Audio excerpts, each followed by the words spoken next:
This e-commerce brand is making $300,000 a month. I think they should be making $1 million. And after helping over 70 Shopify brands add $15 million in revenue with SEO, I see them making the exact same mistakes as nearly everyone else. So today, I'm gonna break down their entire SEO strategy, explaining exactly what they should do next to more than triple their monthly organic revenue and hit 1 million per month. Let's get into it. So the brand is called Kainte. They are a Copenhagen-based jewelry company that sells men's and women's watches, necklaces, and other kinds of jewelry. I actually got one of their watches earlier this year as a gift for my birthday. Pretty cool that I get to audit this brand now. This audit's gonna be broken down into 4 parts. First, their current SEO performance, what's working, what's not working. Second, their collection page strategy. Third, their blog content. 4, backlinks. Make sure to stick around until the end of the video because, as you probably know, backlinks are still one of the most important ranking factors for e-commerce brand. Current performance. I'm going to use SEMrush for this entire audit. It is my favorite all-in-one SEO tool. It is what everyone in my agency uses. It's great. As we can see here, an estimated 6,600 organic search visitors per month. Traffic's been pretty much flat for the last 2 years, right? A little bit of up and down, pretty much since, what is this, June of last year though? It's been pretty flat, kind of hovering below the 7K mark. As we're going to find out, a lot of it is branded. So I'm gonna go into organic research. I'm gonna go into positions, and I just wanna filter down to organic. All positions include SERP features as well. I'm not interested in those. 6.2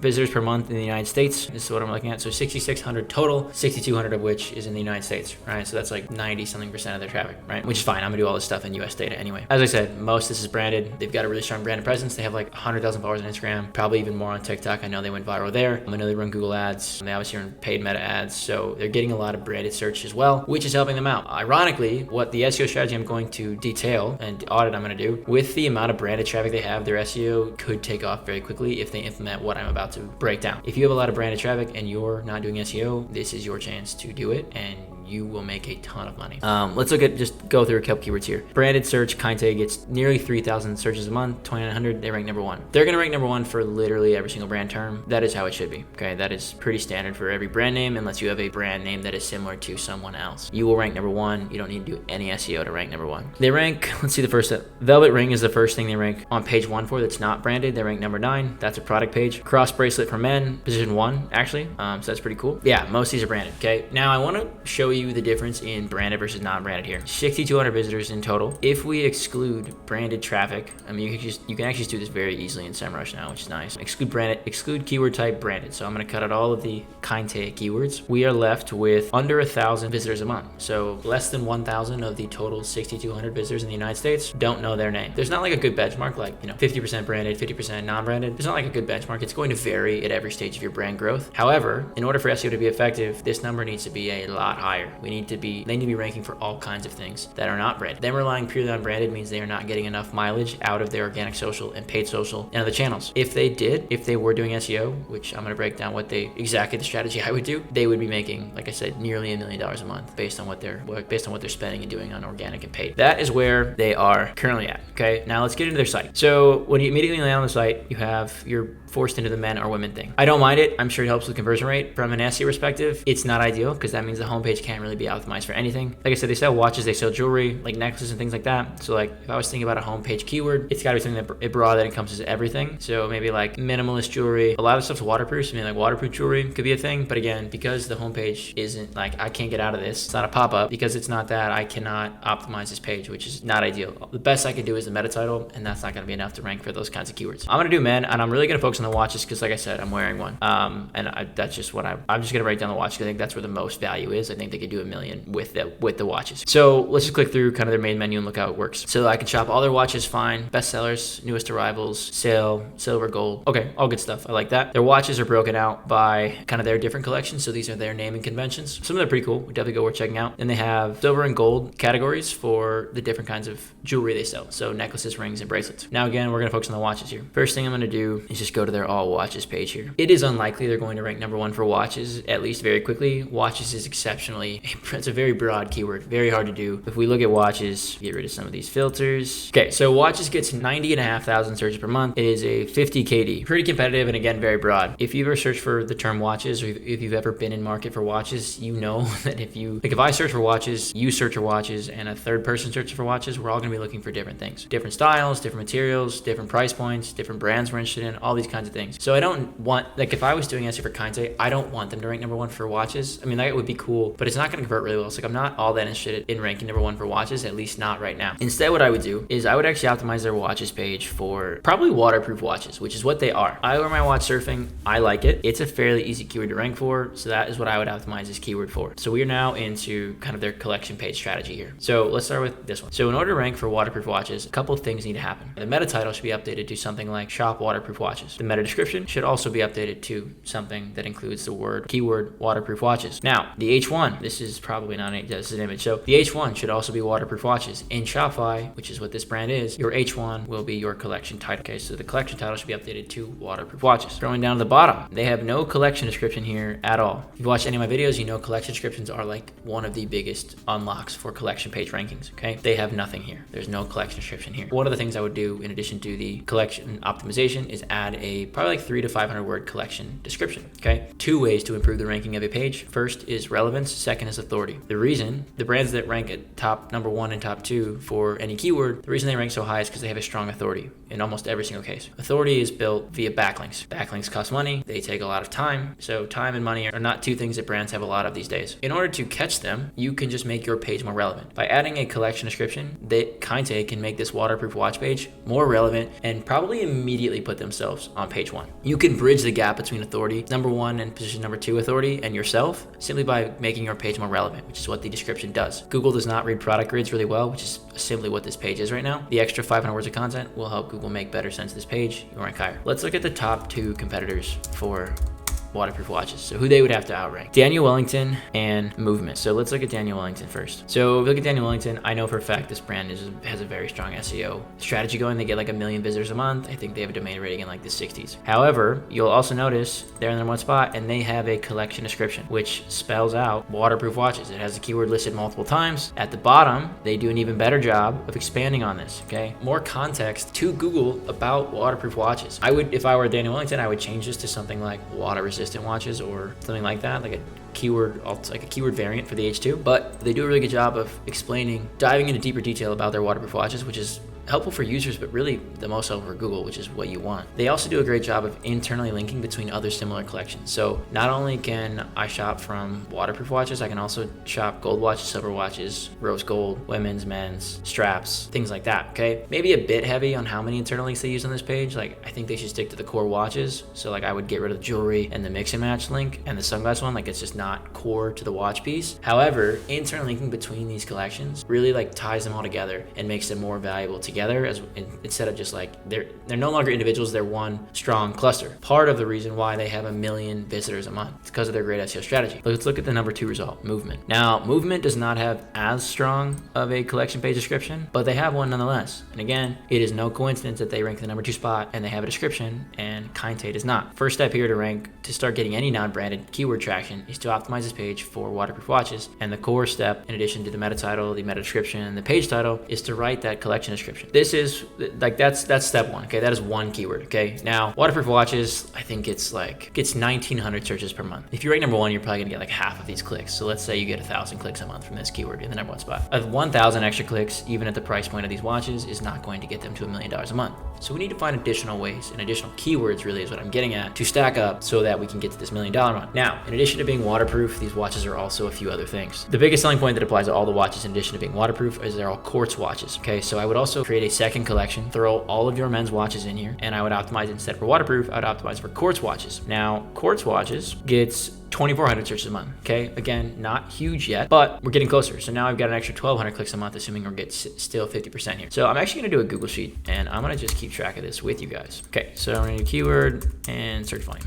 Okay, so waterproof watches was 1,900 and quartz watches were 1,200. Now, usually I use more of a bit of an more in-depth spreadsheet, but for this, I'm just gonna stick here because I'm just curious about the volume. Now, a couple other things to note about these watches and a couple other ways we can break them down. And I'm gonna show you, we're gonna do some keyword research here in SEMrush. So watches are also, in addition to being quartz and waterproof, which applies to every single watch, there are also other things. Some of their watches are silver, some of them are silver and gold. They have different price points, so we can look at different keywords for under 500 bucks, under 400 bucks, under 800 bucks, things like that. We can obviously look at for men and for women. They have a men's and women's side of things. So this can be done and replicated across both the men's and women's side. I'm going to go ahead and find some keywords and I'm going to put them all on the spreadsheet and we're going to see what kind of volume we can stack up. Let's start a little bit more broadly here. Let's run with watches. And we're gonna just I'm gonna go one keyword at a time because there are so many watch keywords and I wanna make this efficient. Silver watch, men's silver watch, women. And these are men's silver watch and silver watches for men are effectively the same thing. So you don't need to target them both with 2 different pages. Gold and silver, they have that. Okay, so let's just start here. So now what we're gonna do is just paste these in and get rid of all this for now. And we're gonna just do like a sum at the bottom.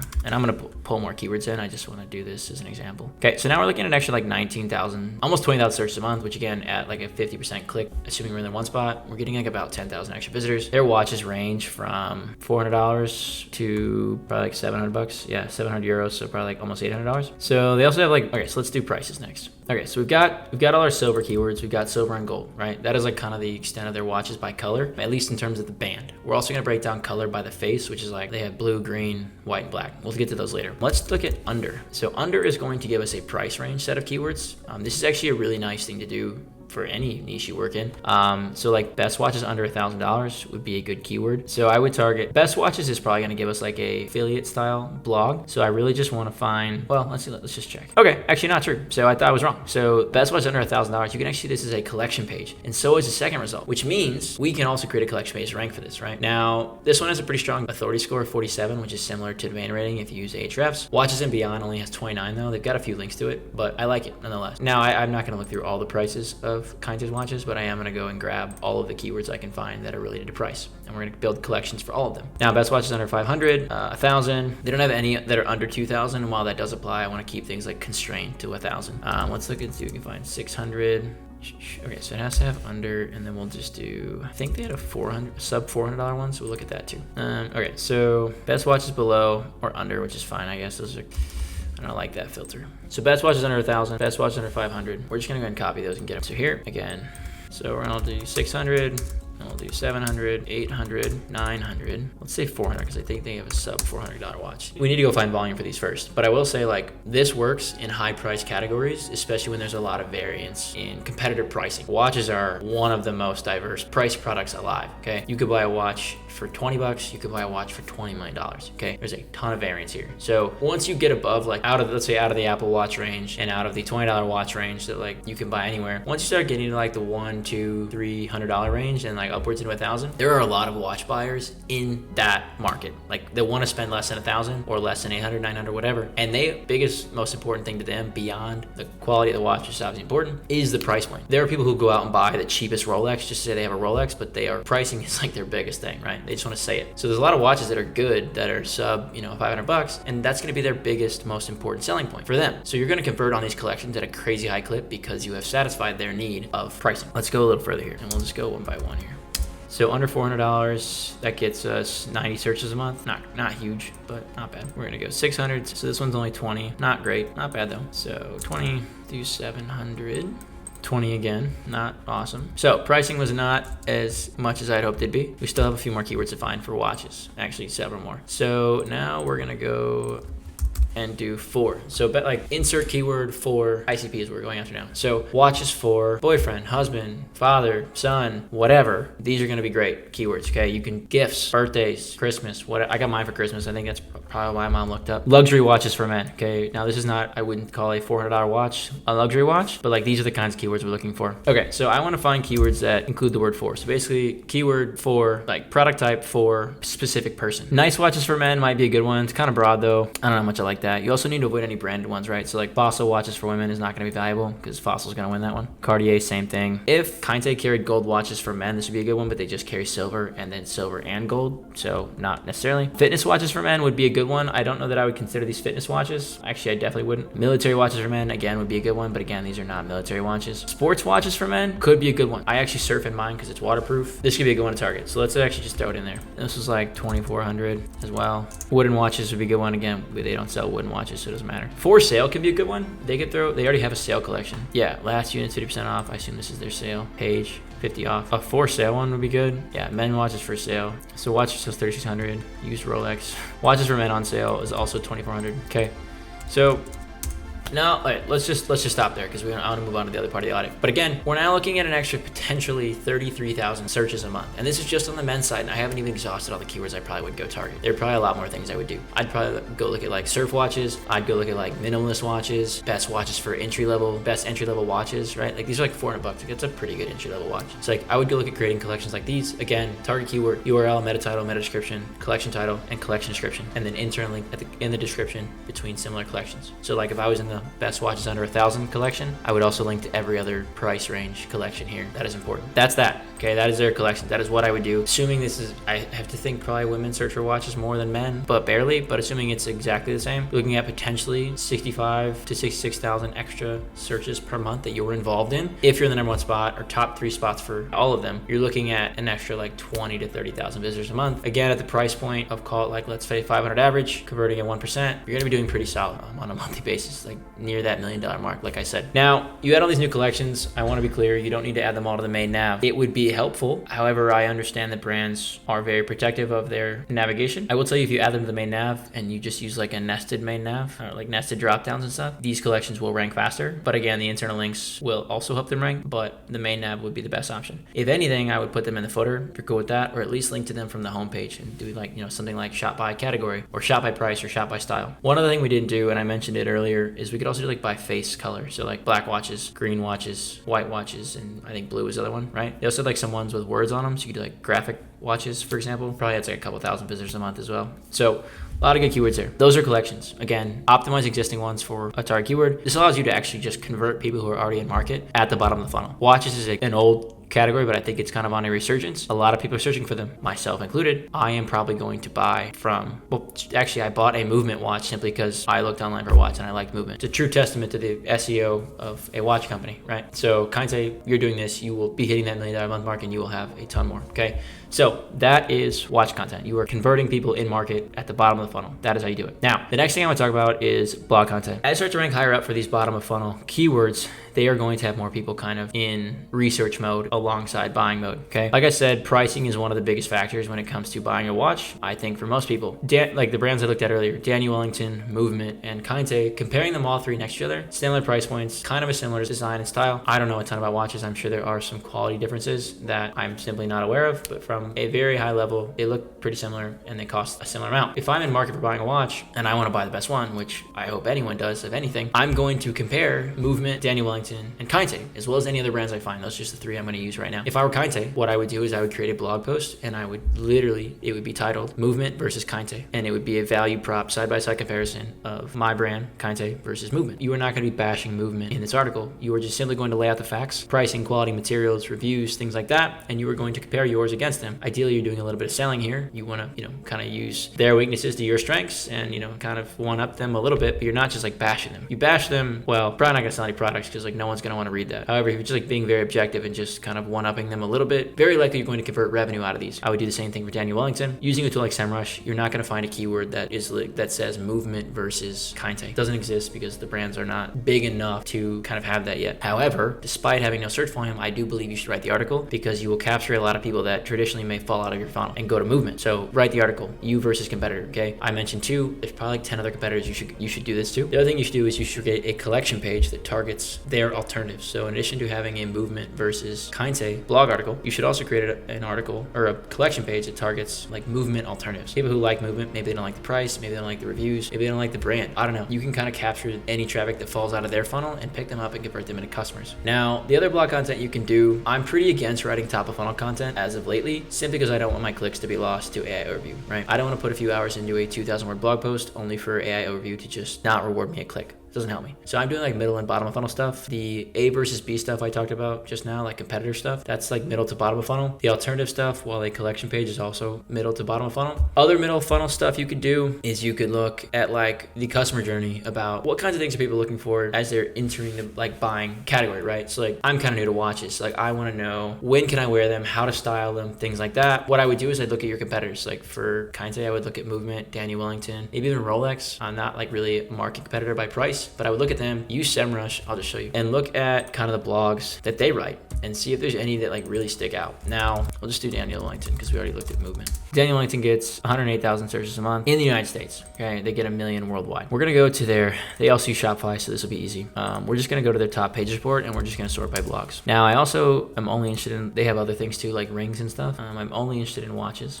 So we're gonna just do that. So we're gonna now filter for blogs that include watch. And so now they've got a blog about how to wear bracelets with a watch, a style guide. This is good. If I'm gonna spend $500 on a watch, I wanna know what I can wear it with. If I don't have the clothes that match a style guide, I may not be buying the watch. On what wrist does a woman wear a watch? This is probably an AI overview one, which is probably why the traffic has dropped so much recently, but potentially could be worth targeting. How to wear a tennis bracelet with a watch. If Kaite sold tennis bracelets, yeah, maybe. I would think about things like how to match watches and necklaces, watches and rings, things like that for Kaite, because they sell all those products, right? Now, if you're writing this content and you're doing a good job of it and you've got like in content calls to actions and like embedded products and stuff, you could honestly like upsell people like into a 2 product purchase, like a watch and a ring all at once, which would obviously be great for your AOV. So something to consider there as well, right? There are a lot of blogs out there about watches. It is like one of the most well-documented subjects on the internet. However, if you just start writing random blog, like watch related content, that's not going to be very helpful. Just like go to your competitors and figure out like what blogs they wrote that have traffic and just write a better version of it. Simple as that. You can take their traffic overnight by doing it. So that's blog content. Last thing here is we're going to get into backlinks. So let's go back to Kaite and we're going to use the backlink analytics tab in SEMrush. They have 388 referring domains. They have 5,600 backlinks. They have an authority score of 25 and a mostly natural profile. Now let's compare this to Daniel Wellington. We're going to add them and we're also going to add movement. Of the 3 sites, Kaite is the lowest. Okay, they have the fewest amount of referring domains. They have the fewest amount of backlinks, referring IPs. Again, all like the lowest of all of them. Organic search traffic is obviously the lowest as we broke down globally. Just because Daniel Wellington has 17,400 backlink or referring domains and movement has 8,200, that does not mean Kaite needs equally as many referring domains to outrank them. That is not even close to what it means. Okay, it also does not need as many backlinks either. It doesn't need to 20x its backlinks to get to 112K, nor does it need to build 995,000 more backlinks to outrank Daniel Wellington. That would be insane. There are 2 tactics I would use if I was Kaite for link building. Actually 3. I would do reactive PR, digital PR, potentially, but I'd put that on the back burner, and link insertions. I'm going to show you each. Reactive PR, basically journalists reach out to a database. You are in said database, and if they are writing an article about a story and they need a comment for it, and you have subject matter expertise in that story, or like in that field, you supply a comment, you get a link on a high traffic site. Just like in the last 2 or 3 weeks for our clients, we've built links in WebMD, Healthline, AOL, Go Banking Rates, Yahoo, MSN, American Express, like all those kinds of links. Those are really great. Those are high authority homepage links. They are branded homepage links. They will say Kaite and they will go to your homepage, and that will help your overall authority score, which is obviously helpful. Now that's reactive PR. Digital PR as well, like you could do it, but I don't think it's worth doing right now. I think it's kind of a later on thing because it's pretty intensive and quite expensive, quite frankly. Digital PR is essentially, instead of reactive, you're just pitching journalists on your own. You create a story, you pitch to relevant journalists, you hope you get coverage. Talk about that later. The other one I would do is link insertions. Link insertions are basically finding sites in your niche or finding sites that your competitors have backlinks from and reaching out to them and building a link on a trafficked page of theirs. As I said, Kaite does not need to build 995,000 new backlinks to outrank Daniel Wellington. That would be insane. That would never happen. And quite frankly, if that were the case, I would tell them to not do SEO because that would take years. However,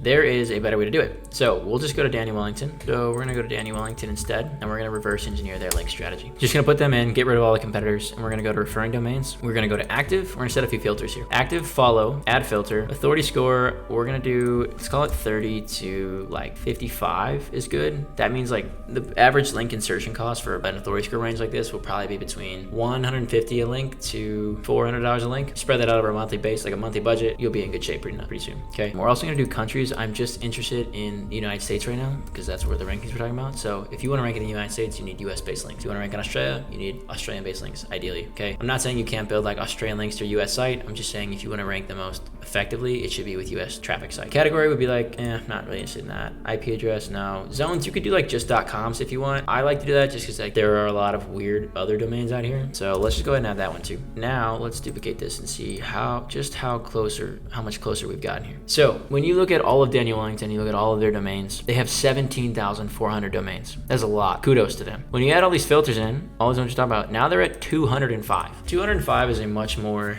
digestible number in terms of how many backlinks you'd have to go build. Now, again, we've set a bunch of these filters up so that we can just get to the kind of the core of their links. The ones below 30, like authority score 30, probably don't matter. The ones above 60 are hard to get. Those are like the reactive PR and digital PR ones we could get. But again, you don't need all of them. You just need some of them. That's another thing you will learn about backlink building. You don't need to replicate every single link of your competitors exactly. In fact, it's like if they, let's say for every 10 links they have, maybe like 5 or 6 of them actually move the needle, the other 5 or 6 did not. It's possible to know like which one did or did not move the needle without like super deep analysis. But the good news is like even with this list of 205, we know we don't have to build all 205. But we're gonna go in order of authority score and consider our budget and go from there. So what I would do now, I'd reach out to all these sites, offer to pay them a fee, and get a backlink. Simple as that. I would build, if you do reactive PR, digital PR, I would build those to your homepage. If you do link insertions, I would probably start with your homepage because you don't have enough backlinks yet to be very aggressive. Once you've probably built like, I don't know, 10 to 20, maybe 25, then I would start switching your link insertions over to collection pages. So those new collection pages we built out and the ones we already have, start building link insertions to them with like natural or branded anchors. An anchor like Kainte waterproof watches, or a natural anchor like these watches, or these surf watches, or these waterproof watches is a little bit too keyword rich for my liking. You could probably get away with one, but probably not many more than that. Combining these two together is great. Reactive PR, you can raise the authority score of your whole site, kind of all the site rankings improve. However, it takes a little bit of time. So you complement that, pair it with these link insertions to these target collection pages. That way those pages can start to rank faster. The collection descriptions, to bring it all back together here, the collection descriptions provide the relevance. We wait to see over time how they perform. Then you supplement them with these link insertions into the page. Now you've got relevance and you've got authority. Both those things combined with everything else talked about, guaranteed over a long enough time horizon, probably in less than a year would be my assumption, will put you in the #1 spot, and I would imagine will get you to $1 million a month in organic search revenue. Last thing here we're going to get into is backlinks. First, I'm going to use the backlink analytics tool on SEMrush and kind of just get a general lay of the land, see where Kainte stands from a backlink perspective. This tool is pretty straightforward. If you have any kind of like general understanding of backlinks, it's very straightforward to use. There's a lot to do here. I'm going to look at where they currently stand and then get into their competitors and then kind of develop like a high level strategy on how I would go about building links for them. Looking at it right now, referring domains, total of 315, nearly 5,000 backlinks, so definitely a lot of backlinks coming from the same domains. 200,000 monthly visits coming from all traffic channels according to SEMrush's estimate, 35,000 of which coming via organic across various countries, right? Only 10 links outbound, right? This isn't the most important metric by any means, but probably want to be linking to more than 10 as you kind of build out content and stuff. Again, we talked about blog content a little bit. As you build more blog content, this number should naturally go up. Other thing to look at here, authority score is 25, right? That is SEMrush's equivalent to Ahrefs' domain rating or domain authority, right, on Moz. Estimated that it's a high traffic to backlink ratio. That's because they have a lot of branded searches, right? They kind of break it down here in this nice little graph for you based on natural looking profile, link power, and organic traffic, right? Authority score trend has been pretty much the same. It's peaked a little bit last year, probably around like Black Friday, it looks like. Not uncommon for brands with a lot of branded search traffic, okay? And the network graph looks suspicious. I will say most websites tend to look relatively suspicious, especially if you're building links. Think SEMrush and Ahrefs are a bit too overbearing, if you will, on some of their metrics. I think it's not at all, I don't at all consider most sites that I work on suspicious, yet SEMrush will flag some of them as that. Now, number of referring domains has dropped off a lot. I've actually seen this with a lot of brands lately, so I don't know if this is like a SEMrush kind of like data database or actually if brands are generally losing domains. In any case, let's go ahead and look at how they stack up against some of their competitors, okay?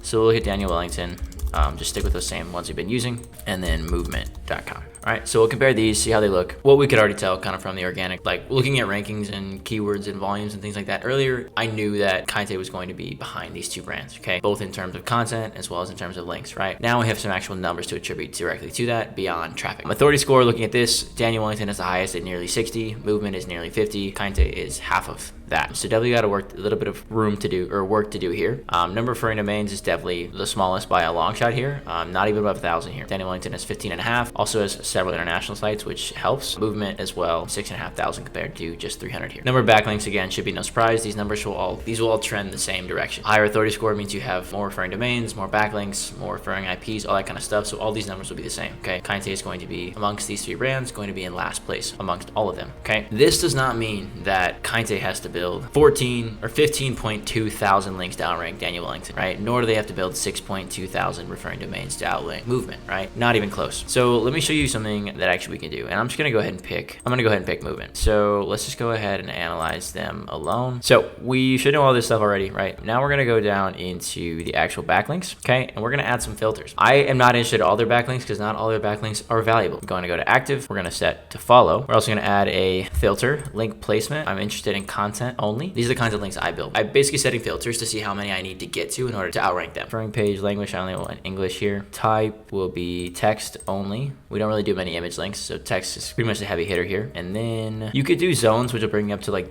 .com and stuff like that if you want to just filter down by that. It can make it a little easier. I don't know the exact percentage, but most sites on the internet are obviously .com. But if you want to just clean it up by that, you definitely could. Anchor, if I wanted to build like watch related ones and filter out branded, I could do that as well. However, I'm not interested in that. If I wanted to go like super deep on it and figure out like how many exact match anchors they built to see like how many I could build to compete with them without, getting penalized, you definitely could go down that rabbit hole and do that. I think it's definitely valuable when you get into the top, 3-5 spots and you're trying to jockey 1 or 2 spots up. That can be really valuable to do, right? If the top 5 competitors have built, 10, let's say exact match anchors to that page and you've only built 2 or 3, like, okay, you've got some room to move forward, right? Looking at this right now, we can see the number has gone down substantially. It went from 88.7 thousand to 8,300 once I've set these filters. So 8,301 links across the entire site is obviously still quite a bit, far more than the 300 something that Kainte currently has. If I just want to look at like one particular page, okay, so like let's try and find one of Movement's collection pages. Let's just go into their domain overview and we're gonna go find their top performing collection page that is not branded. And I want to see how many links they have built to that particular page, and then we'll go from there. All right, so like this men's watches page is what I'm most interested in. Now let's actually just reset this. Actually, we'd probably do it in index pages, so let's just do it there. All right, men's watches, perfect. Now they've got 76 referring domains, 149 backlinks. Okay, now if we actually run this workflow again and add all these filters, we'll see. So 149 is our starting point. So we're gonna go to active because we don't care about lost ones, right? We only care about follow, care about link placement. We want content, we want language, we want English. Assuming we're optimizing for like a US based market or really an English market, but done all this in US, so we're gonna keep it there. Okay, it's gonna be text, keeping that, and then zones I'm gonna leave off. Everything else I'm gonna leave off here. Okay, so we went from 149, I think was the number, to 51. So we cut that now thirds. So comparing this to Kainte's men's watch collection, which I would imagine probably doesn't have many at all. Let's just go to all of their men's watches. So comparing that to here,